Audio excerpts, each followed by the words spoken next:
Good evening, or morning, or whatever it is by the time you watch this. In my previous video, which I will link in the description below, I talked about the different companies that built the underground in the period leading up to the First World War.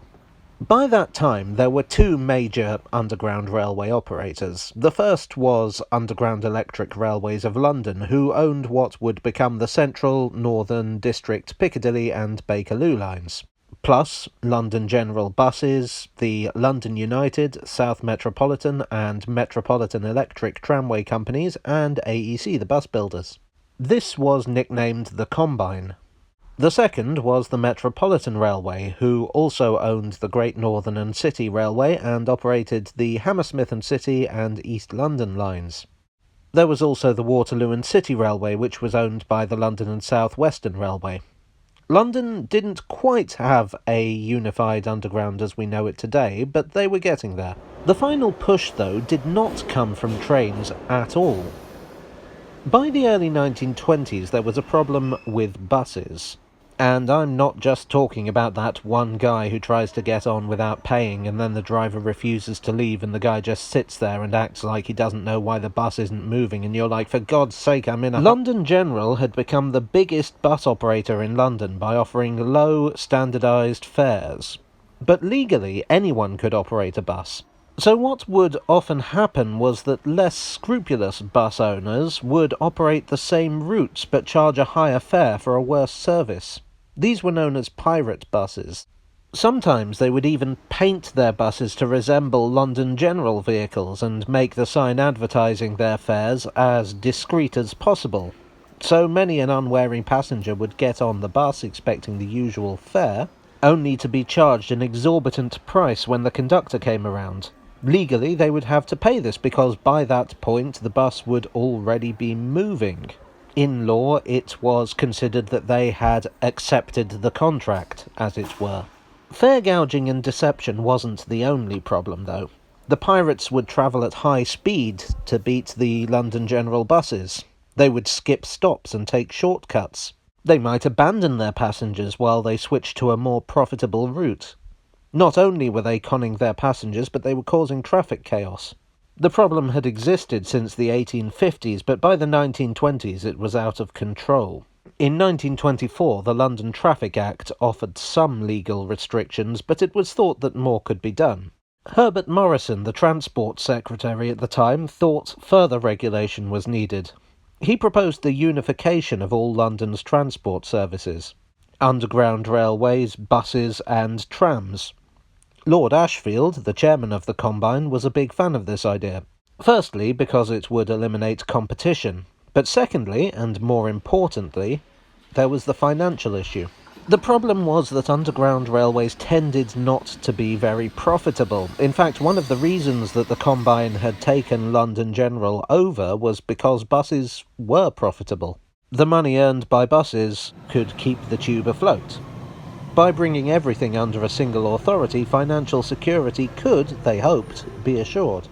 There was one major dissenting voice in all this: the Metropolitan Railway. As I said in part 1, which I hope I remembered to link in the description below, the Metropolitan didn't consider itself to be an underground railway at all. It ran way out into the countryside. Its most northern extreme, Verney Junction, was nearer to Oxford than London. It ran express trains and goods trains and even a Pullman service for its well-heeled clients. Some of its locomotives were so big that they couldn't even run on the underground sections. "Oh yeah, good point," said the government. "OK, tell you what. We'll let the London and North Eastern Railway have the goods trains and express trains and countryside lines and big engines, and you can concentrate on the underground services, and oh look, now you're just an underground railway like everyone else. We cool?" The Metropolitan Railway were not cool with this, but there wasn't much they could do about it.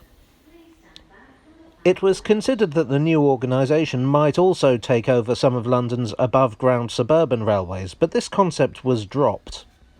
For now. The only underground line that was to remain independent of this new organisation was the Waterloo and City Railway. This was fully owned by the Southern Railway, who used it as a feeder service for their mainline trains at Waterloo. It was never intended to be a line in its own right, and it didn't need anybody else's support. In 1929, the formation of the London Passenger Transport Board was announced. The Daily Express referred to it, somewhat sneeringly, as the sensationalist plan of a socialist cabinet. The Labour Party had come to power in 1929, and the Daily Express were keen to portray anything they did as dangerously Bolshevist.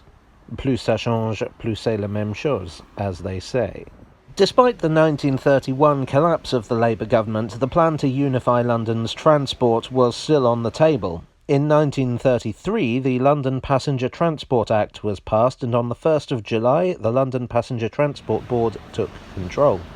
The LPTB traded under the less cumbersome name of London Transport, by which you might know them. They had a pretty broad idea of what constituted London. Their authority stretched as far north as Baldock, as far south as Horsham, as far east as Tilbury, and as far west as High Wycombe. Fortunately for us, that's not really relevant to the Underground. Now, something I should point out is that this was not nationalisation, whatever the Daily Express might have thought. London Transport was expected to be self-financing. The chairman of London Transport was Lord Ashfield, or, as his mum knew him, Albert Stanley. The vice-chairman was Frank Pick. They had occupied much the same positions in Underground Electric Railways of London. Their great achievement there had been reorganising the mess of different lines into a cohesive organisation with a single identity.